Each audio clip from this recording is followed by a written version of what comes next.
Okay, I show you how to install the handle. So you can see, right, there is a hole. Is for you to push inside the button. There is a lock inside, so you need to push the whole thing. You see, you push the whole thing inside, then you can hear the click sound. Yeah, the click sound. After the click sound, then this button will pop up. It means after you pop up already, it means, no matter how you shake, then this one will never drop. It means you lock already. How to open it? You just press this button, press down this button, and take out.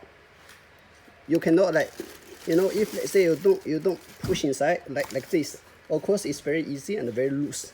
But if you push inside, you hear the click sound, this lock already. Okay.